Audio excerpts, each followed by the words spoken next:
बिस्मिल्लाहिर्रहमानिर्रहीम अस्सलाम वालेकुम। Welcome back to our channel. कैसे हैं आप सब? उम्मीद है खैरियत से होंगे और इन्जॉय कर रहे होंगे। अल्लाह ताला से दुआ है कि आप सब जहाँ कहीं भी हों, अल्लाह ताला आप सबको अपने हिफ्ज़ व अमान में रखे। तो चलते हैं अपनी आज की रेसिपी की तरफ। आज हम आपके लिए लेकर आए हैं ज़बरदस्त सी दो recipes. Chinese rice with Russian salad.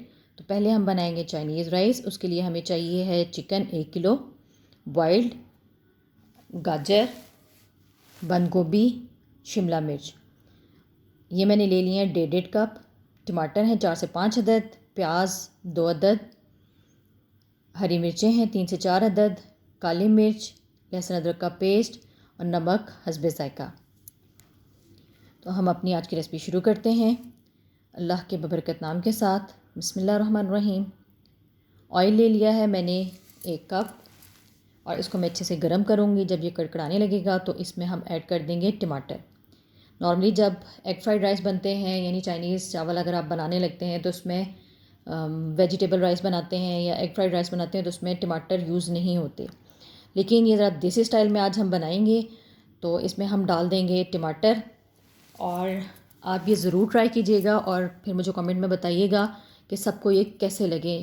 इंशाल्लाह सबको बहुत पसंद आएंगे और इनका फ्लेवर जो आप नॉर्मल चाइनीज़ राइस बाहर कहीं खाते हैं रेस्टोरेंट्स वगैरह में तो उससे ये बहुत ज़्यादा डिफरेंट भी होगा और अच्छा भी होगा। तो मैंने ऐड कर दिए हैं टमाटर स्लाइस में कटे हुए 3 से 4 अदद।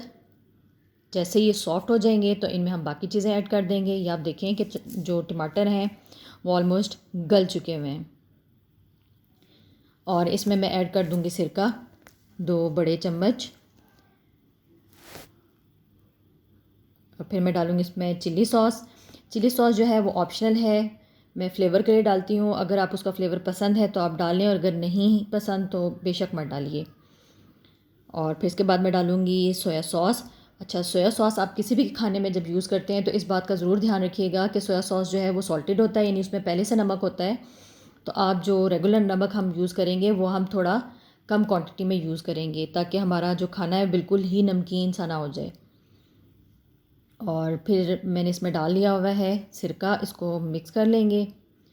और अच्छा, मैंने चिकन ले लिया था। चिकन को मैंने तकरीबन 1 किलो चिकन था तो मैंने इसमें थोड़ा पानी डाल के नमक और काली मिर्च डाल के, पिसी हुई काली मिर्च, उसको पहले से बॉईल करके रख लिया हुआ है। उसको जब वो बॉईल हो गया मैंने उसको श्रेड कर लिया यानी उसके पीसेस कर लिए और डाल दिया। अच्छा, अब मैंने साथ नमक ऐड कर दिया है, काली मिर्चें ऐड कर रही हूँ तकरीबन 2 चम्मच।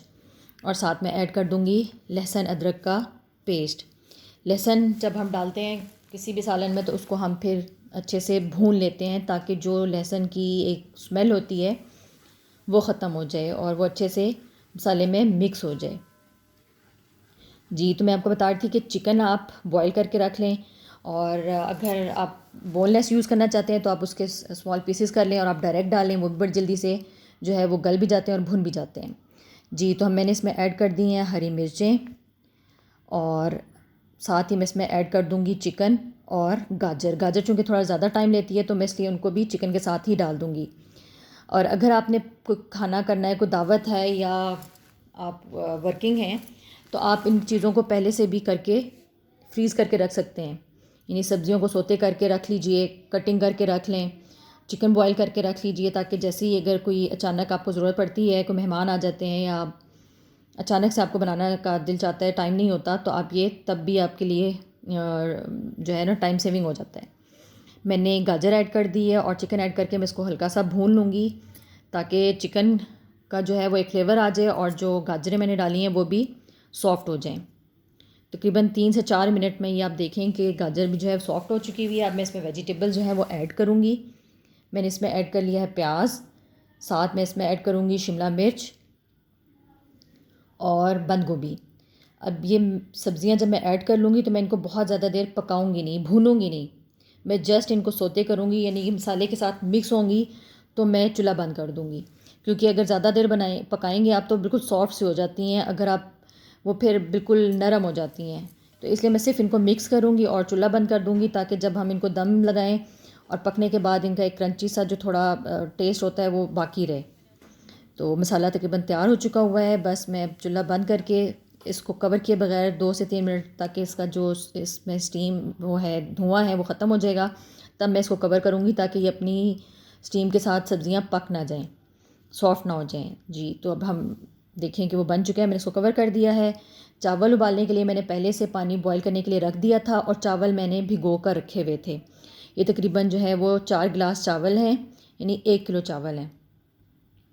पानी उबालने के लिए रखा हुआ था और जब पानी उबल जाएगा तब हम इसमें चावल ऐड करेंगे।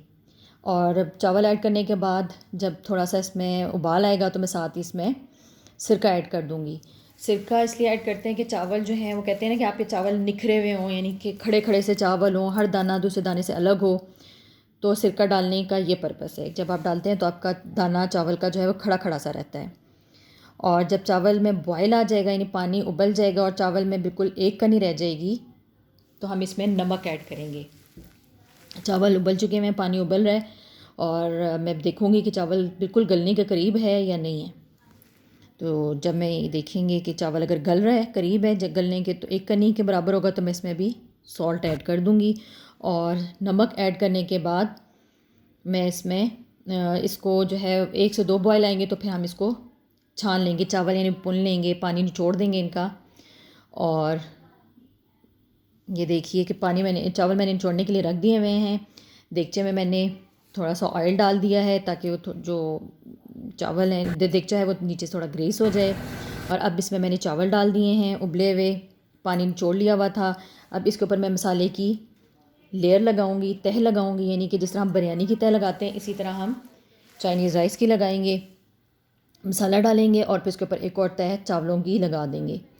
अच्छा, इसमें आप अगर पसंद करते हैं कि इसमें अगर एग ऑमलेट बना लें नमक डाल के थोड़ा सा, और उसके छोटे छोटे पीसेस कर लें और फिर वो जब आप मसाला डालें तो उसके साथ तह में वो भी डाल दीजिए। ये ऑप्शनल है, अगर आपको बहुत पसंद है तो आप ये भी कर सकते हैं।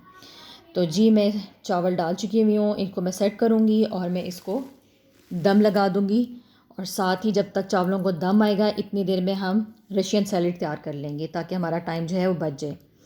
और अगर अभी तक आपने हमारे चैनल को सब्सक्राइब नहीं किया और आप हमारे चैनल पर नए हैं तो प्लीज़ हमारे चैनल को सब्सक्राइब कीजिए, घंटी के बटन को दबाइए ताकि हमारी हर नई आने वाली रेसिपी आपको बर वक्त मिल सके।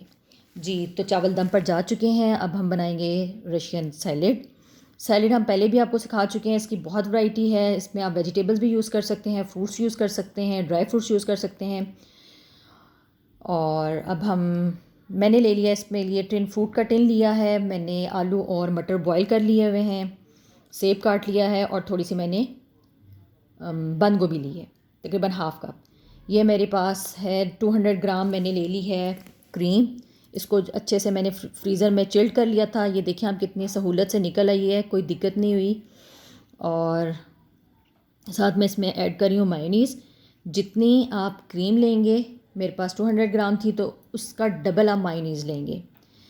इसमें मैं शुगर ऐड कर रही हूँ, बारीक पिसी हुई चीनी है, यानी कि वो है 2, तकरीबन मैंने 2 चम्मच लिए हैं। आप हस्बे ज़ायक़ा भी ले सकते हैं, अगर आपको ज़्यादा ये कम पसंद है तो आप कर सकते हैं। इसमें एक बड़ी पिंच मैंने इसमें जो है वो नमक की ऐड कर दी है और 1/4 स्पून जो है वो इसमें मैं टीस्पून ब्लैक पेपर यानी कि काली मिर्चें डाल के मैं इसको अच्छे से फेंट लूँगी, यानी कि ये बिल्कुल यकजान हो जाए मिक्सचर जो है। और इसके बाद मैंने बड़ा बाउल ले लिया, इसमें मैं तमाम वेजिटेबल्स और फ्रूट्स डालकर इसके अंदर मैं क्रीम ऐड करूँगी और अच्छे से मिक्स कर लूँगी।